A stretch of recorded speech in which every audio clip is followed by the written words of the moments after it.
Hey, everybody. If you remember a few weeks ago, I introduced you to David Yarrow. I've got one of his books right here, and it was influenced by some of his projects. So if you guys remember, I was showcasing an image that looked like this by David Yarrow, and I talked about inspiration and how we need to take action on inspiration. If you don't, it's nothing more than entertainment. Well, now I'm going to share with you my photo session in a restaurant to replicate something similar that David did. Are we ready for this? Let's do it.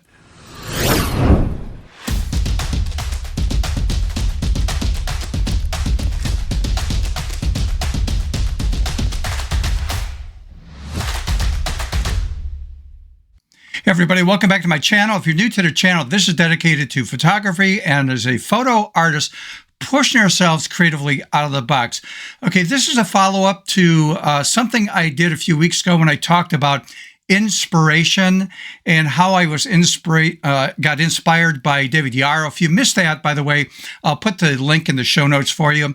But I needed to go into, say, action, and I wanted to try something at a local restaurant bar in the town that I live near.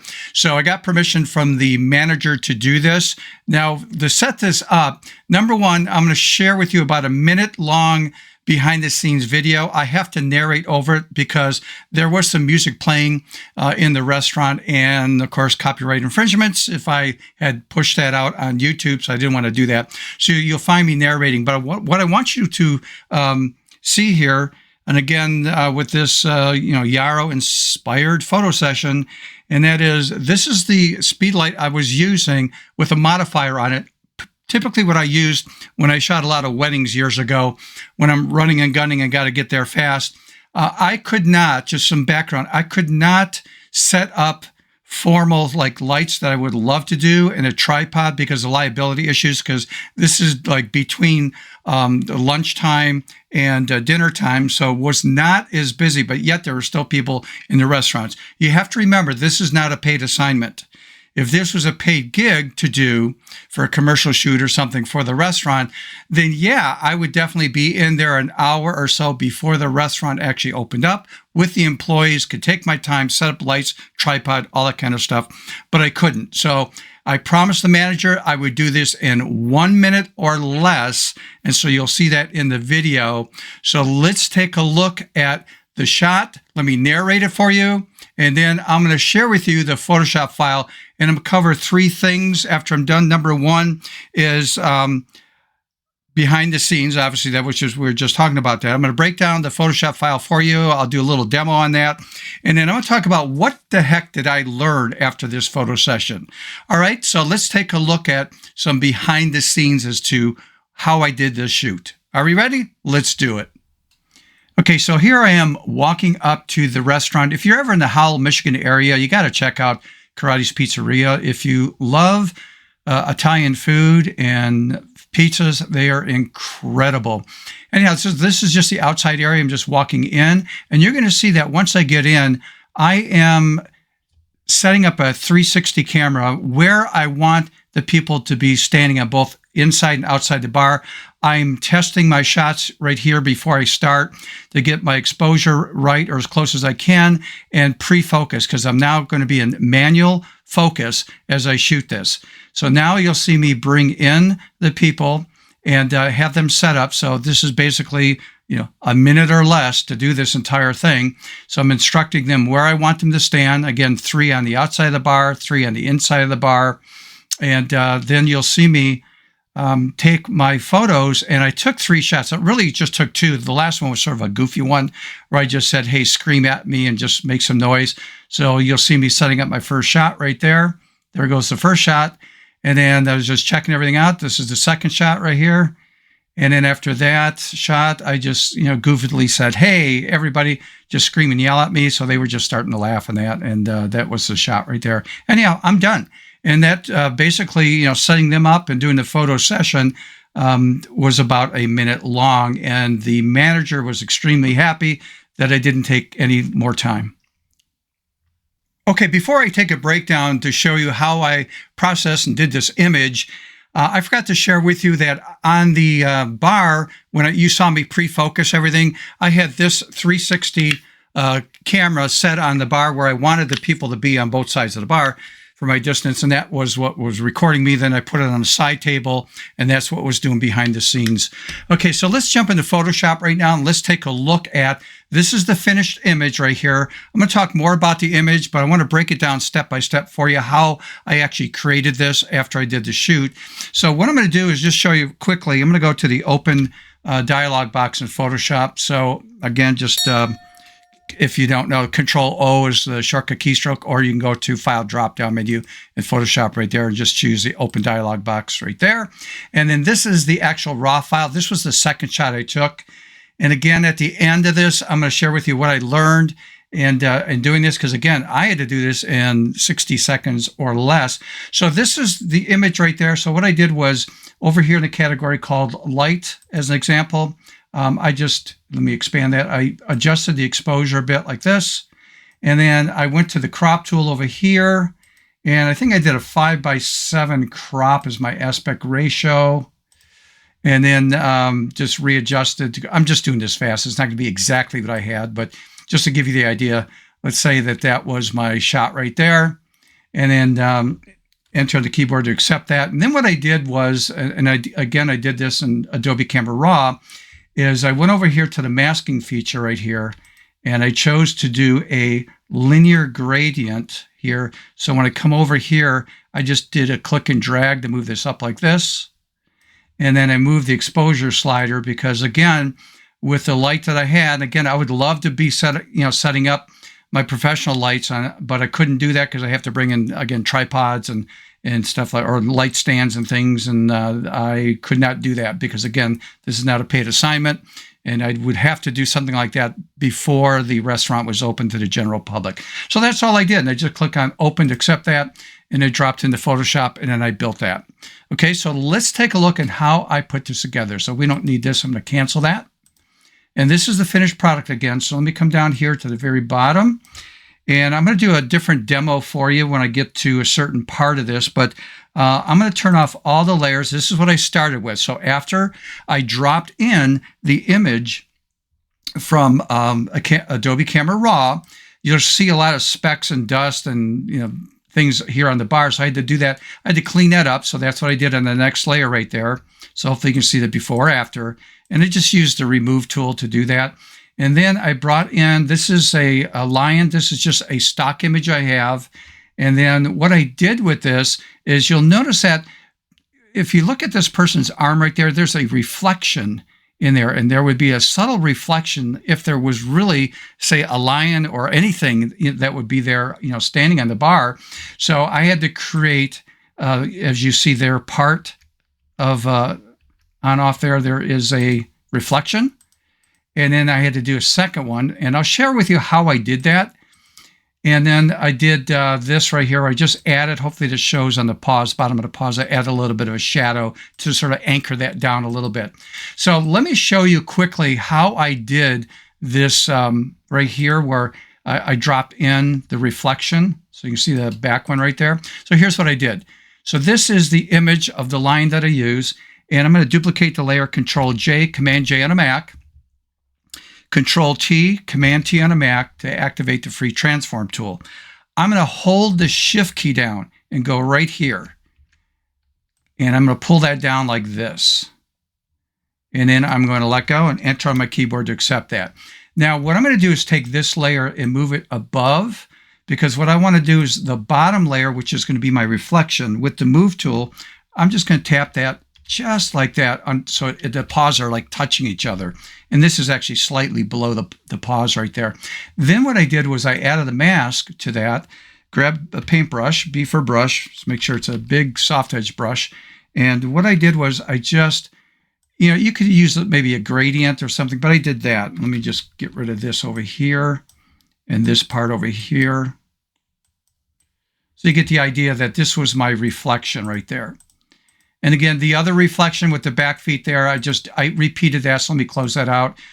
Control J again, Command J on a Mac, Control T, Command T again on a Mac. I'm going to click and drag, drop that down.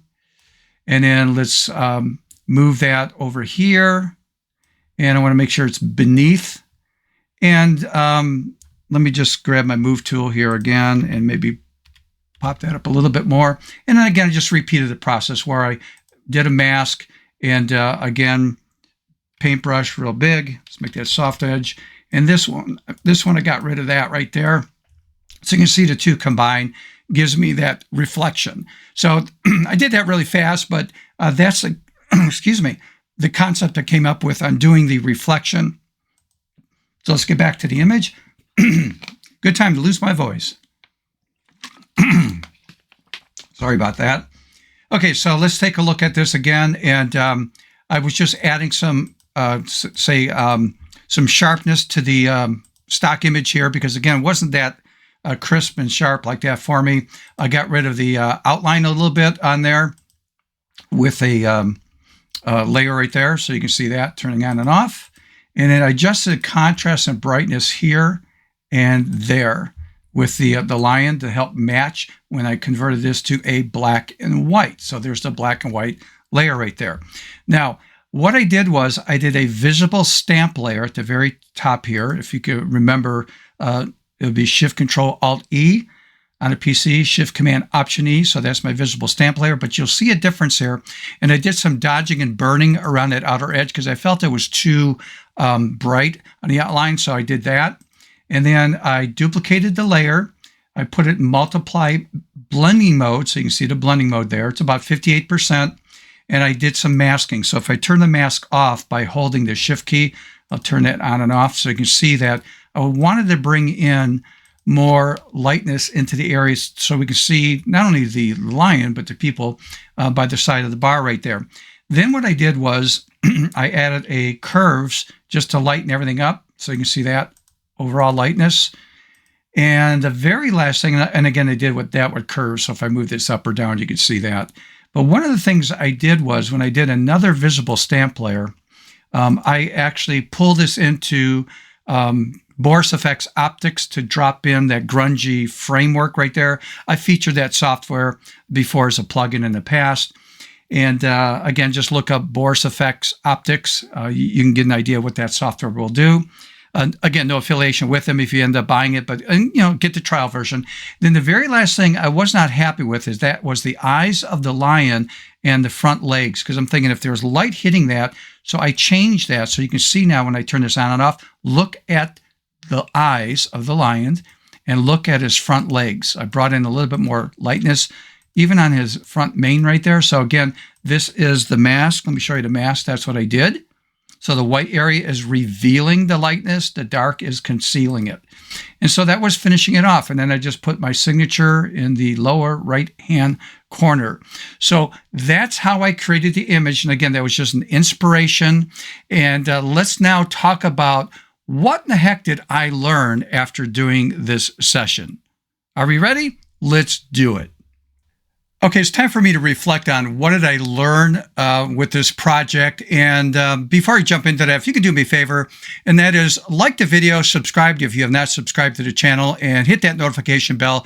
Next time I upload a video, you get notified on that. Okay, so let's start with the key thing was taking action. When I got influenced by watching different videos of David Yarrow, which you could do a search on the internet, and find some videos on there and some interviews with him. But I purchased his book probably about 2 years ago.